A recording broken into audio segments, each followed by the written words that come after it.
اب اس سے بھی اعلیٰ درجے کی بات قرآن عظیم سے آپ کے گوش گزار کرنا چاہتا ہوں، جو سورہ مبارکہ حامیم السجدہ کی آیت مبارکہ ہے۔ اللہ پاک فرماتا ہے وَلَا تَسْتَوِي الْحَسَنَةُ وَلَا السَّيِّئَةُ، نیکی اور بدی کبھی برابر نہیں ہو سکتی، کہ تم اگر نیکی کا معاملہ نیکی کے ساتھ کرو اور ادھر نیکی کا معاملہ بدی کے ساتھ کرو، یا بدی کا معاملہ نیکی کے ساتھ کرو، کبھی تمہارے دل میں تسکین نہیں آئے گی۔ اور غور یہ کرو، نیکی اور بدی کبھی برابر نہیں ہو سکتے، لہذا اب غور کریں اس آیت پاک پہ، ادفع باللتی ہی احسن، لہذا اگر تمہارے ساتھ برائی ہو گئی، زیادتی ہو گئی، تم پر ظلم ہو گیا، تمہارے ساتھ زیادتی ہو گئی، ادفع باللتی ہے احسن، برائی کو روکو، بلائی کے ساتھ بھی روکو، لیکن سب سے اعلیٰ بلائی کے ساتھ روکو، اس بلائی کے ساتھ روکو جو تمہیں سب سے اعلیٰ نظر آئے۔ مثلا ایک وقت ایسا تھا کہ ایک شخص کو، ایک ہستی کو بھائیوں نے کنویں میں گرا دیا، کنویں میں ڈال دیا، یہی ہلکان ہو جائے گا، ان کی یہی وفات ہو جائے گی، یا چلو کچھ پکڑ کے لے جائے گا تو اس کو یہاں سے تو دور ہو جائے گا۔ پھر لوگوں نے نکالا، وہ ہستی باہر آئی، انہوں نے جناب علی بھائیوں نے کہا یہ ہمارا بگوڑا غلام ہے، ہم بیچنا چاہتے تھے، اس نے چھلانگ لگا دی کنویں میں، لہذا ہم اس کو سیل آؤٹ کرنا چاہتے ہیں۔ بھائیوں نے بھائی کو بیچ ڈالا، وہ بکتے بکاتے مصر پہنچے، اور پھر رب کائنات جل جلالہ نے ان کے تقوی، ان کے جناب علی حسن اخلاق، ان کی عظمت کے پیش نظر ان کو ایک خاص منصب پہ بٹھا دیا۔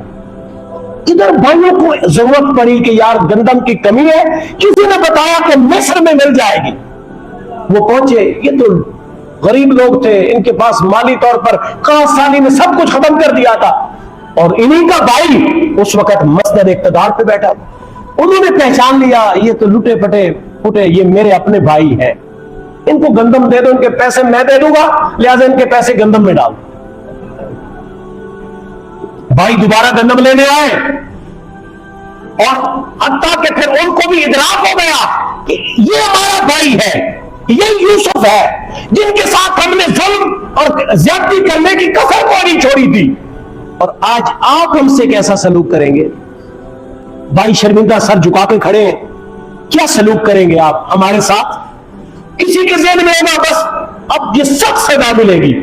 کوئی کسی سوچ میں تھا، کوئی کسی سوچ میں تھا، آج بڑا ہی مشکل دن ہوگا۔ آج آپ ہمارے ساتھ کس قسم کا رویہ اختیار کرنا چاہتے ہیں اور کس قسم کا معاملہ اختیار کرنا چاہتے ہیں؟ اب انہوں نے کیا جواب دیا جناب یوسف نے؟ انہوں نے کہا لا تثریب علیکم اليوم،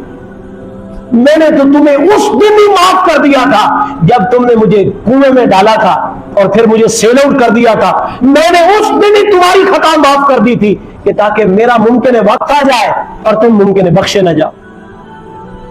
ایک وقت وہ تھا بھائیوں نے ظلم اور زیادتی کی انتہا کر دی، اور یہ ہے مہربانی اور رحمت کی انتہا کر رہے۔ تاجدار کائنات کے ساتھ مکہ والوں نے کیا نہیں کیا، حتیٰ کہ اپنا اصلی وطن چھڑا دیا، مکہ المکرمہ جیسے شہر سے تاجدار کائنات صلی اللہ علیہ وسلم کو ہجرت پہ مجبور کیا، اور تاجدار کائنات جا رہے ہیں، راستے میں 100 اونٹوں کا اعلان کر کے بندے پیچھے لگا دیے، گرفتار کر کے لاؤ، ان کو شہید کر کے لاؤ، پیسے دیں گے، 100 اونٹ دیں گے تمہیں۔ لیکن جب تاجدار کائنات آئے فاتح بن کر، آپ نے کیا کیا؟ اگر تو بدلہ لینے میں لذت ہوتی نا تو لذت ہی لی جاتی ہے۔ فروٹ کیوں کھاتے ہیں ہم؟ مختلف چیزیں ہم کیوں کھاتے ہیں؟ لذت ملتی ہے، ایک ذائقہ ملتا ہے، اس لیے کھاتے ہیں۔ اگر بدلہ لینے میں لذت ہوتی، تاجدار کائنات اپنے دشمنوں کو ایک کٹارے میں کھڑا کرتے، لائن میں کھڑا کر کے ایک ایک کی گردن اڑا دی جاتی، ان کے اعضاء کاٹ دیے جاتے، ان کے وجود کے ٹکڑے ٹکڑے کر دیے جاتے۔ لیکن آپ نے کیا کیا؟ آپ نے فرمایا میں نے معاف کر دیا۔ آج ہم تھوڑی سی ہلکی سی معاملہ ہوتا ہے، اڈوں پہ تھوڑا سا معاملہ ہو گیا سیٹ کا، ہم ہائی پر ہو، تھوڑا سا معاملہ مسجد میں بنا کرسی کا، بیٹھنے کا، نشست کا، میں نے یہاں بیٹھنے کا، تو آ کے بیٹھ گیا، تھوڑا سا معاملہ ہوا، بعضوں کا تکبیر پڑھنے کا، بعض مساجد میں اذان پڑھنے کا، یا اگر باہر چلے جائیں دکانوں پہ تھوڑا سا جناب علی کوئی کسی نے کہا مجھے جلدی ہے، میں لائن میں تھوڑا آگے آ گیا ہوں، میں کام پہ مجبور ہوں، تم کیوں آگے آ گئے، لڑائی بن گئی۔ ہم اپنے جب رویوں پہ غور کرتے ہیں، ہمارے اندر اس قدر عدم برداشت ہے،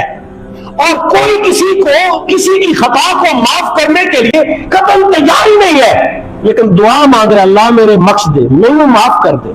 میرے وڈے ہی بخش، گناہ تو چھوٹے ہی بخش۔ جب ہم اللہ کی بارگاہ میں یہ دعا مانگ رہے ہیں کہ رب کائنات ہمارے بڑے بڑے کبیرہ گناہوں سے بھی درگزر فرمائے، تو لوگوں کی چھوٹی چھوٹی غلطیوں سے بھی معافی والا جذبہ ہمارے اندر آ جانا چاہیے۔ ٹائم مکمل ہو گیا، ظاہر ہے اس پہ ہی بات سمیٹتا ہوں، اور آپ سب کی خدمت میں یہی التجا کرتا ہوں، اپنے اندر برداشت پیدا کریں، حوصلہ پیدا کریں، تھوڑا سوچ لیں، کسی کے ساتھ سختی کرنے سے پہلے تھوڑا ایک بار لمحے غور کر لیں کہ اگر معاف کر دیا تو کرم کتنا ہو جائے، معاف کر دیا تو اللہ کی رحمت کتنی ہو جائے۔ اللہ تعالیٰ ہمیں چاہیے کہ ہم میں اللہ برداشت پیدا فرمائے، آمین۔